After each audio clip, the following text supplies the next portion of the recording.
Hi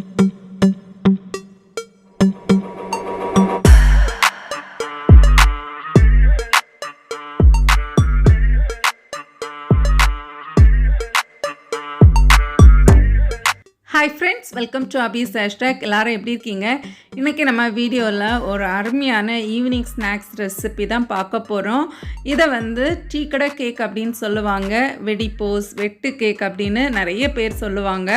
இந்த கிறிஸ்பியான ஒரு சூப்பரான கேக்கை நம்ம எப்படி செய்யலாம் அப்படின்னு நம்ம வீடியோவில் இன்றைக்கி பார்க்கலாம். வீடியோக்குள்ளால் போகிறதுக்கு முன்னாடி நீங்கள் நம்ம சேனலை சப்ஸ்கிரைப் பண்ணலைன்னா அபீஸ் ஹேஷ்டாக்கு சப்ஸ்கிரைப் பண்ணிக்கோங்க. வாங்க வீடியோக்குள்ளால் போகலாம். ஃப்ரெண்ட்ஸ், இந்த கேக் செய்கிறதுக்காக நான் ஒரு மிக்ஸி ஜாரில் ஒரு 3/4 கப்பு சுகர் எடுத்துருக்கேன். இதுக்கு கூட ஒரு 4 ஏலக்காய் போட்டு நல்லா கிரைண்ட் பண்ணி எடுத்துக்கலாம். ஏலக்காய் சுகருக்கு கூட போடும்போது நல்லா நமக்கு பவுடர் ஆகி கிடைக்கும். இப்போ இந்த டைம் இதில் 2 முட்டை ஆட் பண்ணியிருக்கிறேன். இதையும் நல்லா பிளெண்ட் பண்ணி எடுத்துக்கலாம். இப்போ நம்ம கேக்குக்கு தேவையான வெட் இன்க்ரீடியன்ட் சூப்பராக ரெடி ஆகிடுச்சு. இது அப்படியே இருக்கட்டும். இன்னொரு பவுல் எடுத்து இதில் நான் 1 கப்பு மைதா மாவு எடுத்துருக்கிறேன். இதுக்கு கூட 2 ஸ்பூன் ரைஸ் ஃப்ளோர், அப்புறம் 2 ஸ்பூன் ரவை சேர்த்துருக்கிறேன். ஒரு 1/4 டீஸ்பூன் பேக்கிங் சோடா, அப்புறமா ஒரு பிஞ்சு சால்ட் சேர்த்துருக்கிறேன்.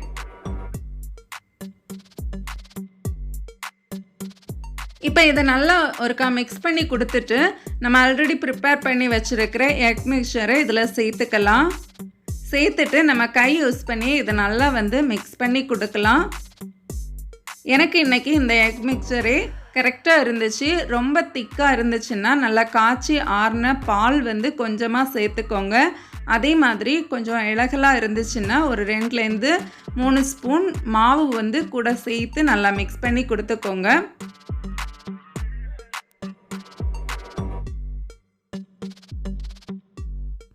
பொதுவாக இந்த கேக் செய்யும்போது கொஞ்சம் கையில் ஒட்டி பிடிக்கும். அது பிரச்சனை கிடையாது. நம்ம லைட்டாக மிக்ஸ் பண்ணி கொடுத்துட்டு இந்த மாதிரி ஒரு பால் ஆக்கி எடுத்துடலாம். இப்போ பாருங்கள், மாவு நல்லா சாஃப்டாக நமக்கு இருக்குது. இப்படி ஒரு பால் ஆக்கிட்டு அப்படியே வச்சு ஒரு 1/2 ஹவர்லேருந்து 45 மினிட்ஸ் இதுக்கு ரெஸ்ட்டு கொடுத்துடலாம். அப்போ தான் நம்ம போட்டிருக்கிற ரவை எல்லாம் நல்லா சாஃப்டாக இருக்கும். அதே மாதிரி பேக்கிங் சோடா எல்லாம் ஆக்டிவேட் ஆகும் கொஞ்சம். இப்போ ஒரு 1/2 ஹவர் தாண்டி மாவை ஓப்பன் பண்ணி பார்க்கலாம். எவ்வளோ சாஃப்டாக இருந்த மாவு கரெக்டாக நமக்கு கன்சிஸ்டன்சி கரெக்டாக இருக்குது பாருங்கள் இந்த டைமு. இப்போ இதில் இருந்து நம்ம சின்ன சின்ன உருண்டைகளாக எடுத்து நம்ம கேக்குக்கு உருட்டி வச்சிடலாம். இந்த டைம் நீங்கள் மாவை எடுக்கும்போது கையில் ஒட்டி பிடிக்கவே செய்யாது. இந்த கேக்குக்கு நீங்கள் கோதுமை மாவு கூட நீங்கள் யூஸ் பண்ணிக்கலாம். ஆனால் கடைகளில் சாப்பிட்ற அதே டேஸ்ட் வேணும்னா நம்ம மைதா மாவில் செஞ்சாக்க தான் வரும். கோதுமை மாவில் நம்ம செய்யும்போது கொஞ்சம் டேஸ்ட் டிஃப்ரெண்ட் ஆகும். இப்போ நம்ம மாவு எல்லாத்தையுமே உருண்டைகளாக ரெடி பண்ணி வச்சுட்டு இதை ஃப்ரை பண்ணுறதுக்காக ஆயில் சுட வச்சுருக்கிறேன். ஆயில் எப்போவுமே ரொம்ப ஓவராக சூடாகக்கூடாது. லைட்டாக சூடானதுமே நம்ம உருட்டி வச்சுருக்கிற உருண்டைகளை இதில் சேர்த்துடலாம். நான் இன்றைக்கி ஒரு டைம் ஒரு 3 உருண்டைகள் சேர்த்து குக் பண்ணுறேன். இப்போ பாருங்கள், இதை நல்லா ஆயில் இந்த மாதிரி மேலே வரைக்கும் ஸ்ப்ரை பண்ணி கொடுத்து நல்லா திருப்பி போட்டு இதை வேக வைக்கணும்.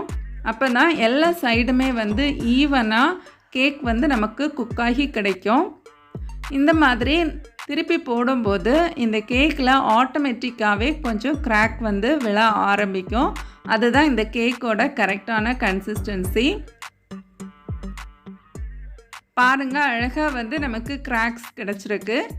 ஸோ இந்த கிராக்ஸ் விழுந்ததுக்கு பிறகுமே நல்ல லோ ஃப்ளேமில் நல்லா குக் பண்ணி எடுக்கணும். அப்போ தான் உள்ளாடி வரைக்கும் நமக்கு நல்லா குக்காகி கிடைக்கும். இல்லைன்னா அவுட் சைடு நல்லா கிறிஸ்பியாக ஃப்ரை ஆகிரும்.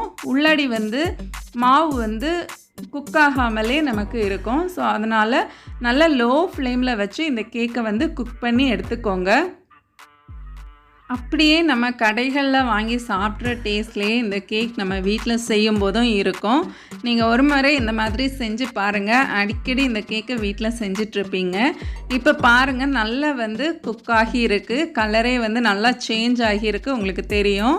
இந்த டைம் ஒரு பாத்திரத்தில் டிஷ்யூ பேப்பரை எடுத்து அதில் இதை ஸ்ட்ரெயின் பண்ணி எடுக்கலாம். அப்போ தான் இதில் இருக்க எண்ணெய் எல்லாம் நல்லா டிஷ்யூ பேப்பரில் அப்சர்வ் ஆகிரும்.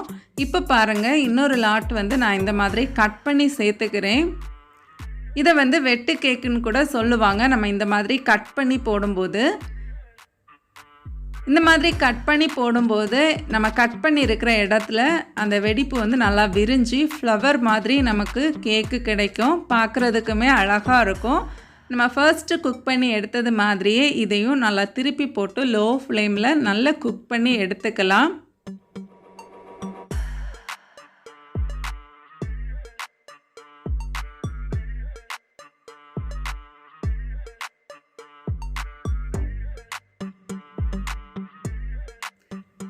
இப்போ பாருங்கள், நம்ம கட் பண்ணி போட்ட கேக்குமே ரெடியாகி இருக்குது. ஸோ அவ்வளவுதான், ஒரு டேஸ்டியான ஒரு டீ கேக் வந்து சூப்பராக ரெடியாகி இருக்குது பாருங்கள். அப்படியே ஈவினிங் டைமில் ஒரு டீயோட இந்த கேக்கை சர்வ் பண்ணி பாருங்கள், சூப்பராக இருக்கும். இதை இப்போ நான் வந்து ரெண்டாக உடச்சி காட்டுறேன் பாருங்கள். உள்ளாடி எவ்வளோ அழகாக குக் ஆகி இருக்குது. அவுட் சைடெல்லாம் கிறிஸ்பியாக இருக்கிறது உங்களுக்கே தெரியும்.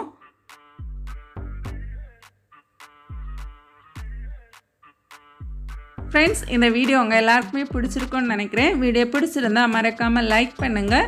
உங்கள் ஃப்ரெண்ட்ஸ் அண்ட் ஃபேமிலிக்கு கூட ஷேர் பண்ணுங்கள். நான் இன்னொரு இன்ட்ரெஸ்டிங்கான வீடியோவில் உங்களை மீட் பண்ணுறேன். அது வரைக்கும் பாய், டேக் கேர், தேங்க்ஸ் ஃபார் வாட்சிங்.